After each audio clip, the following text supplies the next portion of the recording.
Welcome to Shukla study point. आप सभी का स्वागत है आपके अपने YouTube channel Shukla study point में। मैं शिवम शुक्ला आप सभी दोस्तों का हार्दिक स्वागत करता हूं आपके अपने यूट्यूब चैनल में। आज के वीडियो के माध्यम से हम political science BA second year third semester के मिड टर्म जो परीक्षा होती है उसके बारे में चर्चा करेंगे। आखिरकार कौन कौन से ऐसे महत्वपूर्ण टॉपिक है जिनको अगर आप तैयार कर लेंगे तो निश्चित तौर पर वहीं से प्रश्न आने वाले हैं, उसके बारे में आपको अवगत करवाने का प्रयास मेरा रहेगा। और निश्चित तौर पर आप ये मान करके चलो, अगर इस वीडियो को आपने पूरा अंत तक देख लिया तो आपको बहुत ज़्यादा हेल्प मिलेगी और आपके सारे प्रश्न कहीं ना कहीं पे इन्हीं टॉपिक से रिलेटेड होंगे जो मैं बताने जा रहा हूँ। ओके, इनमें से जो दो टॉपिक हैं उनके तो वीडियोस भी बन चुकी है, यानी कि 2 चैप्टर्स की वीडियो बन चुकी है ऑलरेडी। आप उनको देख लीजिएगा, चैप्टर 1 और चैप्टर 2 आपके लिए बहुत हेल्पफुल है। वहीं से लगभग आपके 50% क्वेश्चंस तैयार हो गए। बाकी 50% के बारे में हम चर्चा कर देंगे, हालांकि रिवीजन के तौर पर भी हो जाएगा यह वीडियो आपके लिए, क्योंकि आपको अभी तक ये नहीं पता होगा कि किस टाइप के प्रश्न आने वाले हैं, कैसे प्रश्न आएंगे, कितने टॉपिक से आएंगे। तो मिड टर्म का मतलब क्या होता है, जैसे कि पहले जो सालीना एग्जाम होता था आपके इंटर कॉलेज में और एक छमाही एग्जाम होता था। तो छमाही माने होता है सेमेस्टर, सालीना माने होता है वार्षिक, ठीक है। तो उसके बाद में क्या होता है, तो उसी प्रकार से अब सेमेस्टर टाइप की परीक्षा हो चुकी है, यानी कि सेमेस्टर 6 महीने में परीक्षा देनी होती है आपको। अब उस 6 महीने में तिमाही परीक्षा जिसको कहते हैं, तिमाही उसको मिड टर्म कहते हैं। तिमाही परीक्षा जो होती है, इससे क्या होता है कि आपको जो छमाही वाली परीक्षा आने वाली है, यानी सेमेस्टर वाली परीक्षा, उसके लिए आप तैयार हो सकेंगे। ये विद्यालय में एक प्रकार से एक टेस्ट होता है आपका कि आप किन प्रश्नों पर किस प्रकार की प्रतिक्रिया यानी किस प्रकार के उत्तर देते हैं। इसलिए जो विद्यालय होता है आपका, यानी जो महाविद्यालय होता है, वो करवाता है ताकि जब आप सेमेस्टर की परीक्षा दें तो आपको जो यूनिवर्सिटी में आपकी कॉपी चेक करने के लिए जाती है, जब आपके महाविद्यालय जो अटैच होता है चूंकि विश्वविद्यालयों से, तो वो लोग किस प्रकार से, मतलब एक प्रकार से उसके लिए आपको तैयार करना, वो लोग आपको अच्छे अंक दें, इसके लिए आपको प्रिपेयर करना, ये खास करके ये मिड टर्म परीक्षा का उद्देश्य रहा है। तो आइए हम जानते हैं कि आखिरकार कौन कौन से ऐसे टॉपिक्स हैं जिनको अगर हम पढ़ लेंगे तो निश्चित तौर पर वहीं से प्रश्न आएंगे। देखें, सबसे पहली चीज तो मैं आपको यहाँ पर क्लियर कर देना चाहता हूँ कि आपको जो है लोकतंत्रीकरण की प्रक्रिया आपको जाननी पड़ेगी। लोकतंत्र नहीं, लोकतंत्रीकरण की प्रक्रिया, यानी लोकतंत्र से पहले, क्योंकि लोकतंत्र था नहीं पहले ना, लोकतंत्र तो बाद में इसका उदय हुआ। तो एक प्रक्रिया हुई है जिसके तहत लोकतंत्र का उदय हुआ, चाहे वो भारतीय स्तर की मैं बात करूं चाहे विश्व स्तर की बात करूं, ठीक है। लेकिन यहां पर भारत में उत्तर औपनिवेशिक भारत मतलब होता है कि जब उपनिवेश खत्म हो गया भारत में, यानी इंग्लैंड का शासन यहां से समाप्त हो गया, ब्रिटेन का शासन समाप्त हो गया, उसके बाद में लोकतंत्रीकरण की प्रक्रिया किस प्रकार से हुई, यानी भारत में लोकतंत्र कैसे आया, किन किन परिस्थितियों के कारण से लोकतंत्र हमारे इंडिया में आया। और इसके अलावा लोकतंत्र के कई सारे आयाम भी रहे हैं, जैसे कि सामाजिक आयाम, आर्थिक आयाम और राजनीतिक आयाम। इन आयामों पर भी हमको चर्चा करनी है। इसको लेकर के मैंने ऑलरेडी वीडियो बना रखी है, आप यूट्यूब चैनल पर हमारे देख सकते हो शुक्ला स्टडी पॉइंट पर। चैप्टर 1 नाम से बोर्ड पर मैंने पढ़ाया विस्तार से, आप उस वीडियो को विस्तार से देख लीजिएगा। तो अंग्रेजों ने लगभग हम लोगों पर 2 सदी तक शासन किया और अपने फायदे के लिए इन्होंने जो है संसाधनों का हमारे यहाँ के बहुत ज़्यादा दोहन किया और तमाम प्रकार की चीज़ें करी। यहाँ से तमाम सारे धन को इंग्लैंड ले गए, यानी कि गरीबी में छोड़ गए हमको। कुल मिला करके उन्होंने जो भी कुछ काम किया, चाहे रेल का विकास किया, चाहे और भी चीज़ों का विकास किया, तो वो सब विकास जो लोगों ने किया खास करके वो अपने फायदे के लिए किया, ना कि हम लोगों के फायदे के लिए किया। ठीक, ये बात आप ध्यान रखिएगा। कुल मिलाकर के 1947 के ईस्वी में 14 से 15 अगस्त की मध्यरात्रि में स्वतंत्रता प्राप्ति के बाद भारतीयों को स्वयं अपने देश का शासन करने के लिए एक प्रकार से मिलता है, अधिकार मिला। और यहीं से आप देखिएगा कि भारत उत्तर औपनिवेशिक भारत के रूप में हमारे समक्ष आता है। उत्तर माने बाद में, औपनिवेशिक शासन के बाद वाला भारत, उसी को उत्तर औपनिवेशिक भारत कहते हैं। तो उसमें लोकतंत्र की कई सारी चुनौतियां थी। प्रथम चुनौती ये थी कि एकता के सूत्र में कैसे हम पूरे भारत समूचे, चूंकि वो 565 रियासतों में बटी हुई एक विशाल एक प्रकार से जो साम्राज्य था, उसको कैसे एकत्रित किया जाए। वो साम्राज्य जो कनिष्क के शासनकाल में था, वो जो चंद्रगुप्त मौर्य के शासनकाल में था, वो जो अशोका के शासनकाल में था, वो जो समुद्रगुप्त के शासनकाल में था, वो भारत, अखंड भारत, वो कैसे इकट्ठा किया जाए। वो छोटे छोटे राज्यों में बटा हुआ भारत सबसे बड़ी चुनौती बन रहा था कि अब आखिरकार किस तरीके से ये जो छोटी बड़ी रियासतें हैं किस तरीके से सबको मैनेज किया जाएगा। क्योंकि हर एक राजा यही चाह रहा था कि हम अपना एक राज्य हमारा अलग हो जाए। सभी लोग, चूंकि आप देखिए राजनीति में बहुत ज़्यादा माल है, मतलब कि बहुत ज़्यादा ऐश करने की चीज़ें हैं, ठीक है। अगर आप राजा बन गए, और ख़ास करके आज के समय में जो नेता वगैरह होते हैं, बड़े बड़े सांसद बन गए, तो आप समझो नेता बन गए उस एरिया के, यानी कि राजा बन गए। ठीक है। तो कुल मिला करके उसमें क्या था कि भारत में आप देखिएगा विविधता कई सारी थी। बहुत सारे लोग, कुछ लोग ऐसे थे बहुत अमीर थे, कुछ लोग या लगभग 90% लोग बहुत ज़्यादा गरीब थे, 10% लोग ही बहुत ज़्यादा अमीर थे। भारत में यही तो अभी भी खासियत है कि अब अभी मतलब इतने कुछ लोग हैं कि वो बहुत ज़्यादा अमीर हैं। ठीक है। और कुछ लोग हैं कि बहुत ही ज़्यादा गरीब है, और मध्यम वर्ग सबसे ज़्यादा एकदम से चोटिल हो रहा है। तो कुल मिलाकर के ये देखिएगा कि भारत में बहुत ज़्यादा अमीर लोग हैं, यानी कि परसेंटेज कम है लेकिन अमीर बहुत ज़्यादा, दुनिया की श्रेणी में नाम आता है उन लोगों का। ठीक है। तो कुल मिलाकर के आपको यहाँ पर ये चीज़ें पता चली कि चूंकि उस समय हमारे एकता के सूत्र में बांधना, ये भी एक प्रकार से लोकतंत्रीकरण की प्रक्रिया में एक प्रकार से पहली समस्या थी। कि सबसे पहले तो हमको प्रथम चुनौती यह थी कि एकता के सूत्र में हम भारत का निर्माण करें, ऐसे भारत का निर्माण करें जिसके तहत भारतीय समाज की समस्त विविधताओं के लिए एक स्थान हो।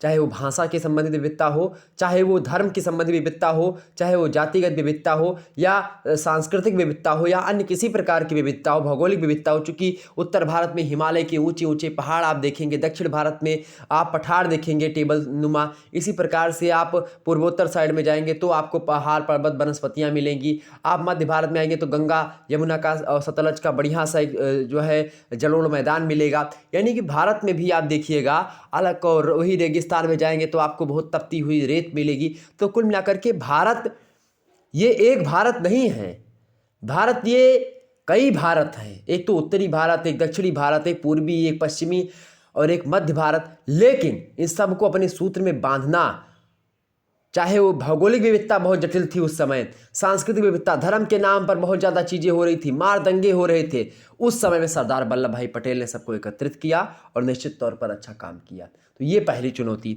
दूसरी चुनौती ये रही मेरे प्यारे दोस्तों, दूसरी चुनौती क्या थी कि लोकतंत्र को स्थापित करने की चुनौती थी। कि ऐसे विशाल साम्राज्य में जहां पर तमाम सारी विविधता विद्यमान है, ऐसे में लोकतंत्र कैसे स्थापित किया जाए। भारतीय संविधान में मौलिक अधिकारों की गारंटी दी गई है और प्रत्येक नागरिक को मतदान करने का अधिकार दिया गया है, और भारत ने संसदीय शासन पर आधारित प्रतिनिधित्व मूलक जो लोकतंत्र है उसको अपनाने का प्रयास भी किया है। इनको एक प्रकार से लागू करना ये सबसे बड़ी समस्या थी, लेकिन इनको भी लागू किया गया।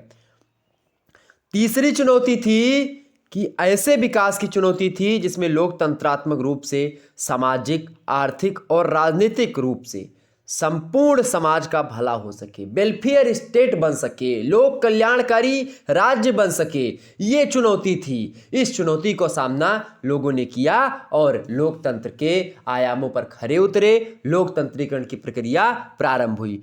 लोकतंत्रीकरण की अवधारणा की अगर मैं बात करूं तो लोकतंत्र को दो प्रकार से हम समझ सकते हैं। पहला तो रॉबर्ट डाल और सोमपीटर द्वारा प्रस्तुत की गई प्रक्रियात्मक परिभाषा, जिसको हम न्यूनतम लोकतंत्र कहते हैं। एक है द्वितीय लोगों की, यानी कुछ और लोगों ने, इससे मर्कल महोदय हो गए, इन्होंने वास्तविक अथवा सघन अधिकतम लोकतंत्र की बात कही। यानी कुछ एक संकीर्ण लोकतंत्र, एक व्यापक लोकतंत्र, दो हो गए। ठीक है। कुल मिलाकर के धीरे धीरे क्या होता है कि देशी रियासतों को एकीकरण करने का सबसे बड़ा प्रश्न था, उसको एकत्रित किया गया।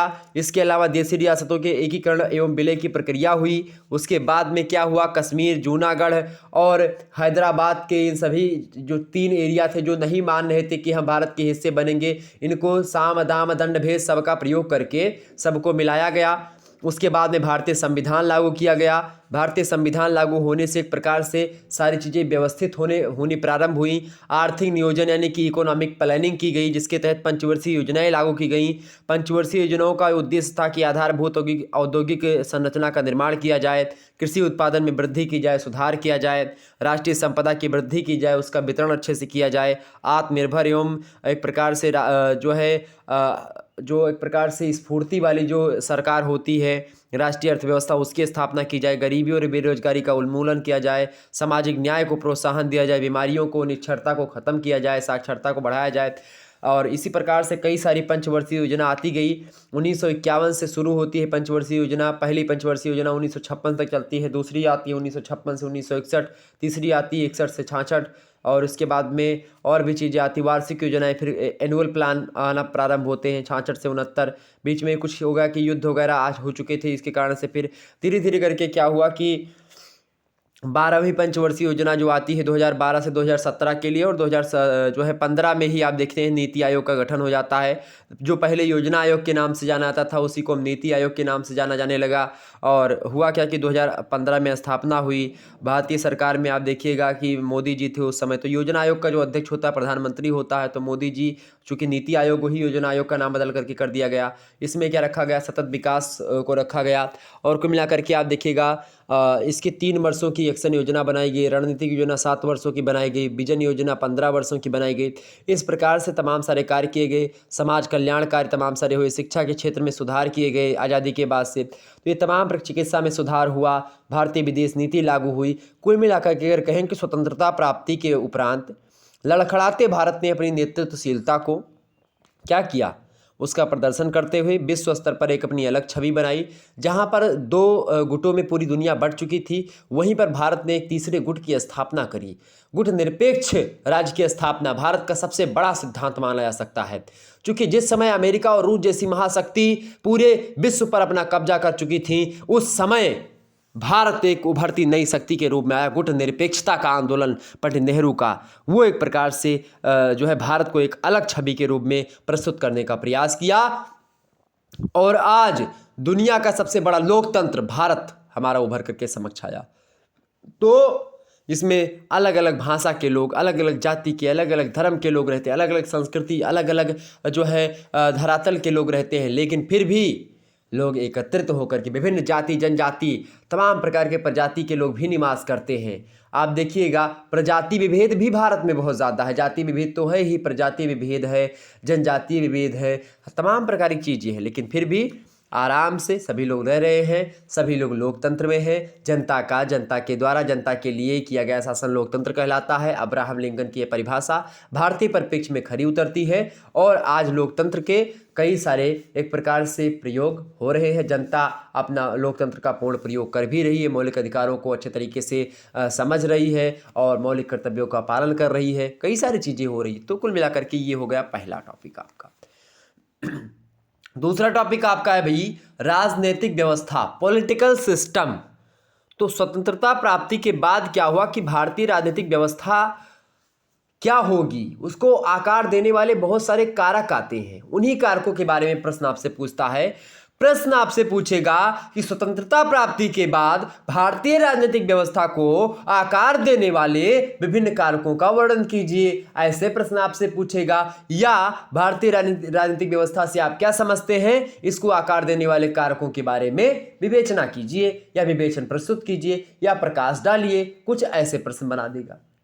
अब आपके दिमाग में बहुत सारे प्रश्न नाचेंगे कि अब क्या किया जाए। तो कुछ नहीं करना है, बस आपको हमारे साथ बने रहना। चैप्टर वाले 2 वीडियो देख लीजिएगा, चैप्टर 2 वाली वीडियो, सारी चीज़ें क्लियर हो जाएंगी। वैसे राजनीतिक व्यवस्था की बात किया है तो व्यवस्था का शब्द का मतलब क्या होता है? व्यवस्था का मतलब होता है कि औपचारिक और अनौपचारिक प्रक्रियाएं, अंतःक्रियाएं, प्रकार, संरचनाएं, मूल्य, आचार, ये सब सही तरीके से एक समाज में लागू हो जाएं। कुछ औपचारिक चीज़ें हों, कुछ अनौपचारिक चीज़ें हों, नैतिक मूल्यों का पालन हो रहा हो, सामाजिक मूल्य का, सामाजिक मापदंडों का, और कुछ जो संवैधानिक नियम है उनका पालन हो रहा हो, यानी कि सभी का सामंजस्य बैठ जाए, तो वो व्यवस्था होती है। अगर राजनीति के स्तर की बात की जाए और स्वतंत्रता प्राप्ति के बाद के राजनीतिक स्तर की, तो एक प्रकार से उसमें संविधान के दायरे में अगर सारी चीज़ें हो गई जो संविधान में लिखा है उसके हिसाब से समाज चल रहा है, तो वो व्यवस्था लागू हो गई, समाज में व्यवस्था चल रही। व्यवस्था माने सिस्टम, ठीक है। तो राजनीतिक व्यवस्था एक ऐसा शब्द है जिसने पिछले वर्षों में बहुत अधिक प्रचार किया है अपना, और कुल मिलाकर के क्या हुआ है कि राज्य को मंच के उच्च स्थान तक एक प्रकार से कहीं ना कहीं पे ले गया है। कुल मिलाकर के व्यवस्था एक ऐसा शब्द है जिससे हमें अधिकतम लोग परिचित होते हैं। एक व्यवस्था से लोगों को बहुत ज़्यादा सुख सुविधाएं भी मिलती हैं और एक नियमों का पता चलता है कि हमको क्या करना चाहिए, क्या नहीं करना चाहिए, और क्या करेंगे अगर हम तो हमको क्या मिलेगा, यानी कि पुरस्कार मिलेगा किसी काम को करने से या हमको दंड मिलेगा। ये सब चीज़ें हमको फिक्स कर दी जाती हैं एक व्यवस्था के अंतर्गत। तो कुल मिलाकर के भारतीय राजनीतिक व्यवस्था, इंडियन पॉलिटिकल सिस्टम जब भारतीय स्वतंत्र मतलब कि एक प्रकार से जब संविधान लागू हो जाता है, उसी को ही हम एक प्रकार से मान सकते हैं कि भारतीय संविधान जब लागू हो गया, उसके बाद में भारतीय राज्य व्यवस्था का कुछ अंश क्या लगभग 80% जान लीजिए कि लागू हो गया। ओके, तो ये हो गया। लेकिन जब हम भारतीय राज्य व्यवस्था पर विचार करते हैं तो हमारे समक्ष 2-3 प्रश्न आते हैं कि शासन का उद्देश्य क्या है, नीति का निर्माण किस तरह करने चाहिए, शासन का स्वरूप क्या है, कौन से ऐसे कारक हैं जो कि नीतियों को निर्माण करते समय प्रभावित करते हैं।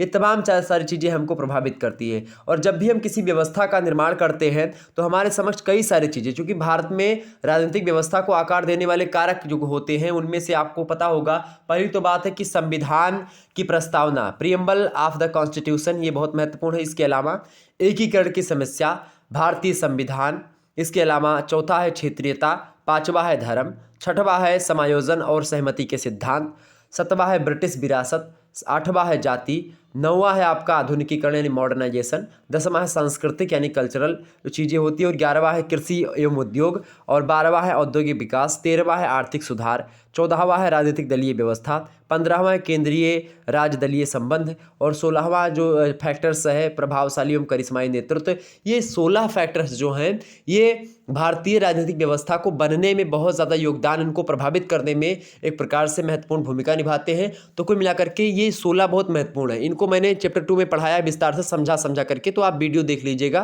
क्लियर हो जाएगा सारी चीज़ें। तो कुल मिलाकर के ये चीज़ें हैं। भारतीय संघीय व्यवस्था के भी बहुत सारे कारक है, शासन शक्तियों का स्पष्ट विभाजन करना, संविधान की सर्वोच्चता, केंद्रीय व्यवस्थापिकाओं में राज्यों का सदन जैसे राज्यसभा का होना, राज्यपाल का पद, एकल नागरिकता, निष्पक्ष एवं स्वतंत्र न्यायपालिका, एकात्मकता का प्रभुत्व, ये सब कहीं ना कहीं पे एक पूरा संपूर्ण देश का निर्माण करती है। राज्य अपने आप में इधर उधर कूद नहीं सकते हैं, छटक नहीं सकते हैं। जिस प्रकार से अमेरिका का जो मतलब एक प्रकार से संघ है वो दूसरे प्रकार का है, कनाडा का जो संघ है वो भारत के संघ से मिलता जुलता है।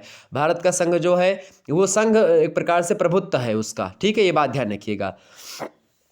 एकात्मकता के लक्षण क्या होते हैं? एक संविधान संशोधन, आपात शक्ति, अवशिष्ट शक्तियाँ, एकल नागरिकता, ये सब केंद्र के पास निहित होती हैं, ठीक है।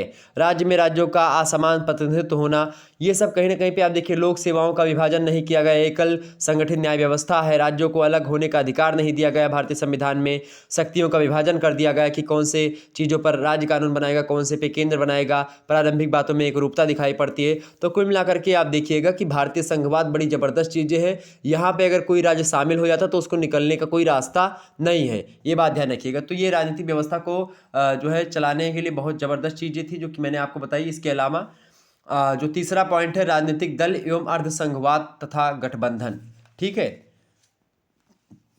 तो सबसे पहले हम समझेंगे अर्धसंघवाद और उसके बाद में समझेंगे गठबंधन। अर्धसंघवाद क्या है, जिसको हम क्या कहते हैं, क्वासी फेडरलिज्म कहते हैं, ठीक है। तो क्वासी फेडरलिज्म की बात किया है। अर्धसंघवाद का अर्थ होता है एकात्मक राज्य तथा एक संघ के बीच राज्य का एक मध्यवर्ती रूप, यानी कि एक संघीय सरकार की विशेषताओं और जो एकात्मक सरकार होती है उसकी विशेषताओं को जोड़ती हुई एक ऐसी व्यवस्था, उसी को हम क्या कहते हैं, अर्धसंघवाद कहते हैं। और एक केसी वैयर महोदय हैं, वो अपने तर्क के माध्यम से कहते हैं कि भारतीय संविधान की प्रकृति कुछ इसी प्रकार से है, यानी अर्धसंघीय प्रकृति है। और जब आप देखें सतपाल बनाम पंजाब राज्यवाद हुआ था, और इसके अलावा खास करके आप देखिएगा 1969 में सुप्रीम कोर्ट ने माना कि भारत का संविधान संघीय या एकात्मक की तुलना में अर्धसंघीय है। तो भारत का चूंकि संविधान कैसा क्वासी फेडरलिज्म है, अर्धसंघवाद है, पूर्णता संघ नहीं है, अर्धसंघवाद है, केंद्रीकृत संघवाद है, यहाँ पर यानी केंद्र की तरफ झुकाव है, ठीक है। भारत का इसमें चूंकि इसका उद्देश्य ये है कि भारत का विभाजन एवं तत्कालीन परिस्थितियों को ध्यान में रखते हुए ये चीज़ें की गई। इसके अलावा कल्याणकारी राज्य के निर्माण के संबंध में ये चीज़ें बताई गई ताकि क्या हो, लोगों को अच्छा चीज़ मिल सके, अच्छी शिक्षा, अच्छे एक प्रकार से राजनीतिक व्यवस्था का सामना करना पड़े, लोगों को आर्थिक असमानता को कम किया जा सके, ठीक है। राष्ट्रीय नागरिक पहचान बनने की दिशा में अत्यधिक एक प्रकार से ज़्यादा दिक्कत ना हो, भेदभावपूर्ण समाज में सामाजिक संबंधों का पुनर्गठन किया जा सके, यानी कि जैसे कि आधार कार्ड बना तो सभी देश के नागरिकों के लिए बना। अब इसमें ये होता कि उत्तर प्रदेश के लिए अलग आधार कार्ड होगा, एमपी के लिए अलग होगा, तो फिर दिक्कत होती। तो ये चीज़ हो गई, ओके। वैसे भारतीय राज्य की जो अर्धसंघीय विशेषताएं, कभी कभी प्रश्न पूछ लेता है कि भारतीय राज्य संघ की अर्धसंघीय विशेषताएं कौन कौन सी हैं।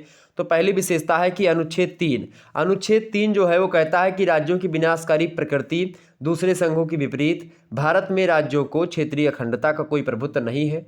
संसद किसी भी राज्य के क्षेत्र, सीमा और नाम को परिवर्तित कर सकती है। ये बात ध्यान रखिए, यानी राज्य को अधिकार नहीं किसी सीमा में मिल सकती है या फिर वो सीमा में कन्वर्ट नहीं, उस पर केंद्र का अधिकार है। तो सबसे पहली बात ये अर्धसंघीय विशेषता। दूसरी विशेषता एकल संविधान। भारत में एक ही संविधान है, कोई दो तीन संविधान नहीं है, भारत में एक ही संविधान है।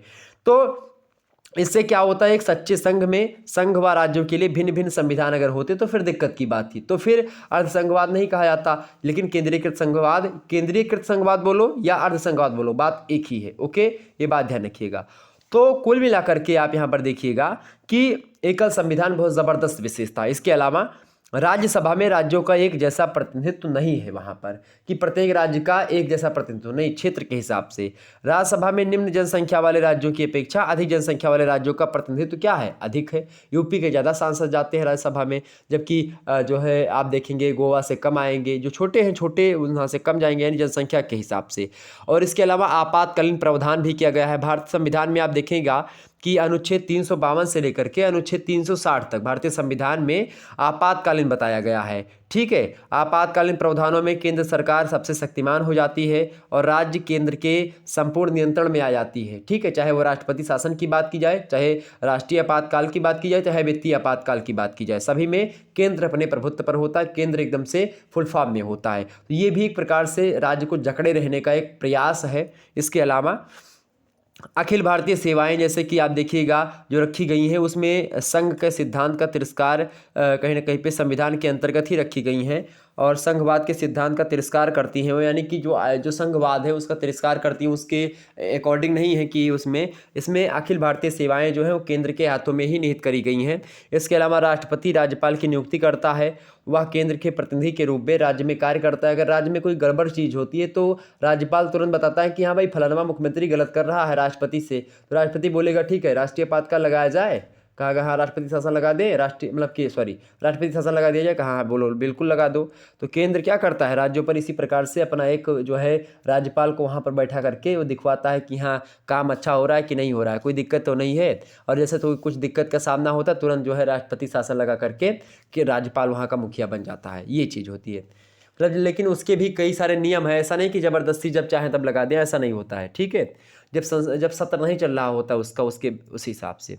राज्य के विधायकों में पर संघ वीटो का पावर भी है। इसके अलावा भारत में एक एकीकृत न्यायिक प्रणाली है, यानी कि उच्च न्यायालय है और उच्चतम न्यायालय है। ठीक, ये चीज़ ध्यान रखिएगा। अर्धसंघीय प्रणाली के कई सारे लाभ होते हैं, जैसे कि राष्ट्रीय एकता बढ़ती है, इससे सहयोग और समन्वय की भावना बढ़ती है। अंतरजातीय संघर्षों का, अंतर्राज्यीय जो संघर्ष है उनका समाधान किया जा सकता है। राष्ट्रीय एकीकरण बढ़ता है, सहयोग और समन्वय बढ़ता है। एकल बाजार अर्थव्यवस्था होती है, प्रतिक्रियात्मक सुगमता बढ़ती है, अंतर्राज्यीय जो विवाद होते हैं उनका समाधान होता है। ये तमाम प्रकार की चीज़ें होती हैं, ये सब कहीं ना कहीं पे क्या करते हैं। इसके अलावा संविधान का अनुच्छेद 262 क्या कहता है, जो अंतर्राज्यीय नदियों का और नदी घाटियों का जल है उससे संबंधित जो विवाद होता है उसका निर्णय भी अच्छे तरीके से हो जाता है। तो ये सब चीज़ें हैं। ओके, इसके अलावा आप देखिएगा और भी चीज़ें हैं। तो ये सब हो गए आपके अर्धसंघवाद की अगर बात की। इसके अलावा आता है आपका गठबंधन सरकार। आप सभी को पता होगा गठबंधन को क्या कहते हैं, कोलिशन जो होता है वो एक प्रकार से लैटिन भाषा का शब्द है। कोलिसियो मतलब कि कोलिसियो से बना है। कोलिशन जो शब्द है इसका मतलब होता है गठबंधन में क्या होता है, सरकार का एक रूप होता है जिसमें राजनीतिक दल जो होते हैं सरकार बनाने के लिए आपस में इकट्ठा हो जाते हैं और उसके बाद में सरकार बना लेते हैं। कुछ सांसद उसके मिल गए, कुछ उनके मिल गए, इस प्रकार से ये गठबंधन होता है। ठीक, गठबंधन तो आप सभी लोग जानते होंगे। उत्तर प्रदेश में तो काफ़ी गठबंधन सरकार हुई, होती थी, लेकिन फिर भी दिक्कत हुई। आप गठबंधन के बारे में आप देखते हैं, गठबंधन तो हमेशा आप देखिए भाजपा भी गठबंधन के द्वारा ही बनी थी। आपको पता होगा भारत के नेतृत्व वाला जो गठबंधन बना था, अटल बिहारी वाजपेयी जब बने थे भाजपा से, तो वो गठबंधन था। फिर उसके बाद में राष्ट्रीय जनतांत्रिक गठबंधन यानी एनडीए जिसको कहते हैं, वो भी अटल बिहारी वाजपेयी से बने। अभी भी एनडीए से ही बन रहे हैं, यानी कि जो नरेंद्र मोदी जी हैं भाजपा से तो हैं भाजपा, लेकिन एनडीए यानी कि राष्ट्रीय जनतांत्रिक गठबंधन, वो उसका नाम है एनडीए का, उसकी सरकार बनी है। भाजपा की सरकार नहीं, एनडीए की सरकार बनती है। ओके, ये बात ध्यान रखिएगा। इस प्रकार से होता है। और उनकी जो एक प्रकार से जो होती है संयुक्त प्रगतिशील गठबंधन जिसको कहते हैं यूपीए, तो यूपीए में कांग्रेस आती है, मतलब यूपीए के अंतर्गत। ठीक, तो क्लियर हो गई बातें। तो कुल मिलाकर के अगर गठबंधन सरकार की बात की जाए तो गठबंधन सरकार भी ठीक ठाक तरीके से कार्य करती है, ऐसा नहीं, लेकिन गठबंधन के कई सारे नकारात्मक पक्ष भी हैं। लाभ इसका यह होता है कि शासन निरंकुश नहीं बन पाता है, अधिक योग्य व्यक्तियों के सहयोग का देश को लाभ मिलता है, चूँकि अलग अलग दलों से लोग आते हैं।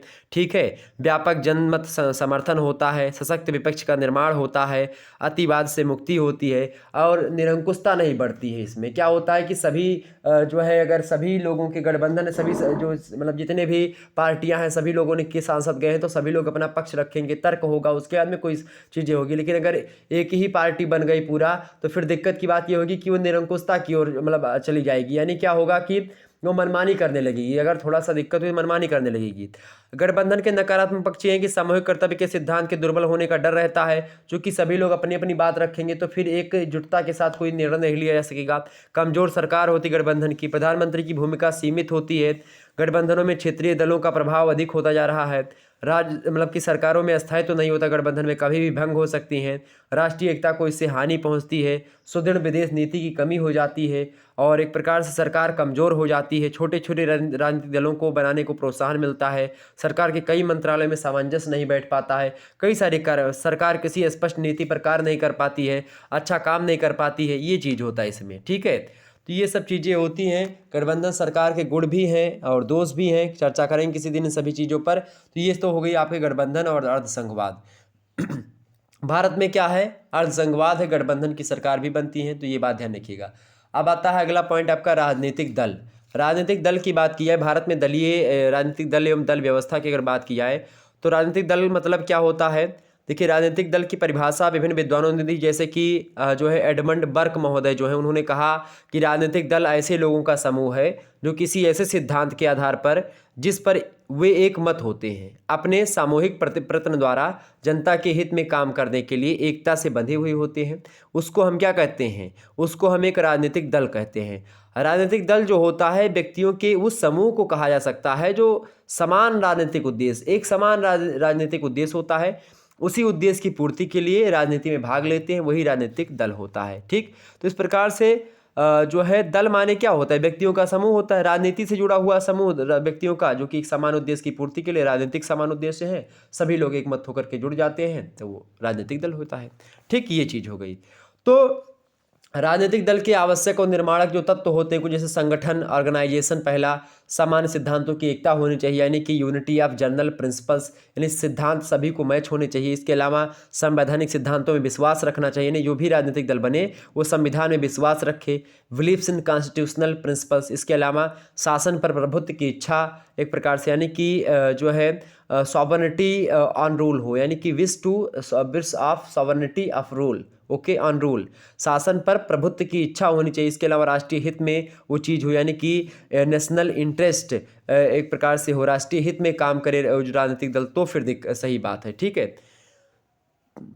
लोकतंत्र में राजनीतिक दलों का महत्व भी खास करके होता रहता है। क्यों होता है, क्योंकि आप देखिए पहला पॉइंट ये है कि चूँकि लोकतंत्र के प्राण कहे जाते हैं खास करके राजनीतिक दल जो होते हैं, राजनीतिक दल को क्या कहा जाता है, लोकतंत्र के प्राण। ऑब्जेक्टिव में प्रश्न पूछता है कि लोकतंत्र के प्राण किसे कहे जाते हैं, तो राजनीतिक दल को कहे जाते हैं।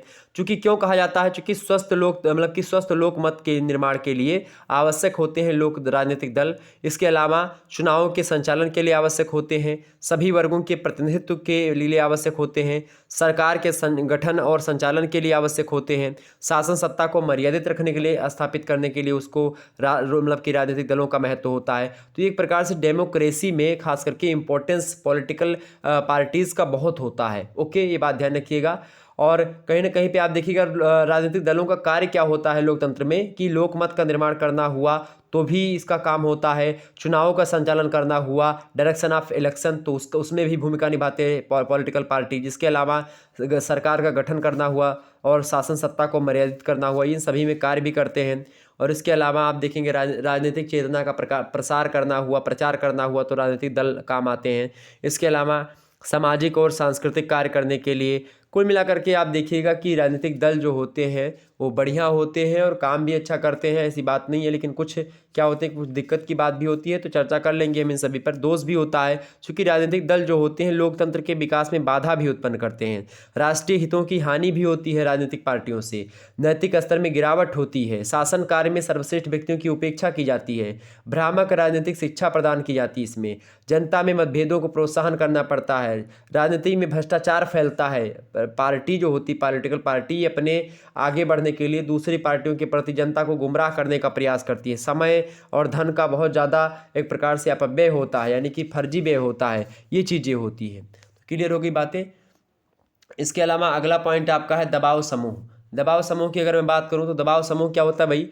दबाव समूह के बारे में आप सभी को पता होगा, जो राजनीतिक पार्टियां होती, पॉलिटिकल पार्टीज होती है, इसी प्रकार से आप देखते हैं दबाव समूह भी होते हैं। दबाव समूह वोट नहीं लेते हैं, कोई राजनीति के नहीं करते हैं, लेकिन वो क्या करते हैं दबाव समूह, जैसे मान लेते हैं कि अगर कोई व्यक्ति गलत काम कर रहा है तो उसको रोकने के लिए, जैसे कि मान लेते हैं किसान वाला जो बन गया, किसान समझ रहे हैं, दबाव समूह में जैसे किसान कोई मतलब कि किसान का संगठन है या छात्रों का संगठन है, ये सब जो होते हैं ये सब क्या करते हैं, यही सब बनाते हैं दबाव समूह। प्रेशर ग्रुप्स जो होते हैं ये सब क्या करते हैं, सरकार पर दबाव डालते हैं कि हाँ भाई आपने ये कानून बनाया तो ये कानून अगर संविधान के दायरे में नहीं तो इसका हम विरोध करेंगे। तो लोकतंत्र में खास करके ये होता ही रहता है, आप सभी को पता होगा। तो खास करके दबाव समूह प्रेशर ग्रुप्स उसी समय बनाते हैं। प्रेशर ग्रुप्स मतलब कि कोई अगर चीज़ आप करेंगे तो उसका हम विरोध करेंगे, अगर दिक्कत की बात होगी तो हम उसमें क्या करेंगे, विरोध करेंगे, उसका खुल करके विरोध करेंगे। और ये लोग विरोध करके पॉलिटिकल जो एक प्रकार से जो ग्रुप्स होते हैं, यानी कि जो दबाव समूह होते हैं, प्रेशर ग्रुप्स जो होते हैं, ये लोग क्या करते हैं, अपना एक प्रकार से अपना जो किसी निश्चित उद्देश्य की पूर्ति के लिए क्या करते हैं, सरकार पर और जो भी राजनीतिक पार्टी होती है उस पर दबाव डालते हैं, और दबाव डालने के बाद में अपना काम करवाने के लिए एक प्रकार से अपने हिसाब से काम करवाने के लिए बाध्य करते हैं। प्रेशर ग्रुप्स जो होते हैं खास करके आप देखिएगा, ये इसको अज्ञात साम्राज्य भी कह करके पुकारा गया है। S.E. फाइनर महोदय ने दबाव समूह को कहा है अज्ञात साम्राज्य। ओके, इस प्रकार से आप देखिएगा ये दबाव समूह जो होते हैं ये खास करके राजनीतिक दलों के पीछे जनता को जागृत करने का प्रयास करते हैं। ठीक है, ये कार्ल जे फ्रेडरिक महोदय ने कहा था। इस प्रकार से आप देखिएगा दबाव समूह राजनीतिक दल से अलग होते हैं। यह एक प्रकार के हितों से संबंध लोगों को समूह को मतलब कि समूह बनाते हैं और उन्हीं को दबाव समूह कहते हैं। यह अपने सदस्यों के हितों की साधना के लिए निरंतर प्रयत्नशील रहते हैं। दबाव समूह जो होते हैं अपने उद्देश्यों की पूर्ति के लिए वैधानिक तथा अवैधानिक, औपचारिक तथा अनौपचारिक दोनों प्रकार के तरीके अपनाते हैं, और ये शासन की प्रक्रिया में प्रत्यक्ष रूप से सम्मिलित नहीं होते हैं, लेकिन अपने हितों की पूर्ति के लिए शासन के विभिन्न अभिकरणों को प्रभावित भी करते हैं। कुल मिलाकर के हम यह कह सकते हैं कि दबाव समूह ऐसे समूह होते हैं जो अपने सदस्यों के हित साधन हेतु सरकार के विभिन्न अभिकरणों को वैधानिक या अवैधानिक तरीके से प्रभावित करते हैं। चाहे कानूनी हिसाब से प्रभावित होंगे तो प्रभावित करेंगे, नहीं तो जो है प्रकार से गैर कानूनी तरीके से भी, फिर मतलब कानून के तरीके से भी नहीं। तो कुल मिलाकर के ये मतलब जिस तरीके से अपना काम बनवाना हुआ तो सरकार पर दबाव डालते हैं कि नहीं ये काम होना चाहिए, नहीं हटेंगे नहीं हटेंगे। ये होता नहीं कि सरकार हाय हाय हाय, जो यह किसान लीडर होते हैं या फिर छात्र संघ के नेता होते हैं, ये सब लोग काम देखते नहीं कि धरना देकर करवाते हैं काम, तो वो सब प्रेशर ग्रुप्स होते हैं। उनका एक निश्चित उद्देश्य होता है कि हमको फीस में कमी लानी है, ठीक, ये करना है, हमको पेपर गलत छपा तो उसके लिए फिर दिक्कत, मतलब कि उसमें हम बताना कि पेपर सही छपना चाहिए, ठीक, तो उसमें वो परिवर्तन करवाते हैं। ये होता है दबाव समूह। ठीक है, क्लियर हो गई बातें। दबाव समूह एक प्रकार से बहुत ज़बरदस्त तरीके से भूमिका निभाते हैं। जो गलत काम अगर मान लेते राजनीतिक दल करना चाह रहे, पार्टीज करना चाह रही, सरकार करना चाह रही, तो उसके लिए ये काफ़ी हद तक महत्वपूर्ण सिद्ध होते हैं। लेकिन कभी कभी क्या होता है कि ये कुछ उद्देश्यों की पूर्ति के लिए, छोटे उद्देश्यों की पूर्ति के लिए भी कुछ दिक्कत का काम करते हैं, लेकिन फिर भी ज़बरदस्त काम होता है इनका एक प्रकार से अगर ये ना रहे दबाव समूह तो फिर दिक्कत की बात है। तो एक प्रकार से दबाव समूह का होना भी परम आवश्यक है। ओके, दबाव समूह आपके समझ में आ गया। इसके अलावा अगला हम पॉइंट देखेंगे, लोकतांत्रिक विकेंद्रीकरण। लोकतांत्रिक विकेंद्रीकरण का मतलब क्या होता है भाई? लोकतांत्रिक विकेंद्रीकरण का मतलब होता है कि लोकतंत्र जो होता है उसमें कई सारी चीज़ें हैं, उसको विकेंद्रीकरण किया जाए। विकेंद्रीकरण का मतलब क्या होता है? विकेंद्रीकरण का मतलब क्या होता है बताइए? बांटना एक प्रकार से।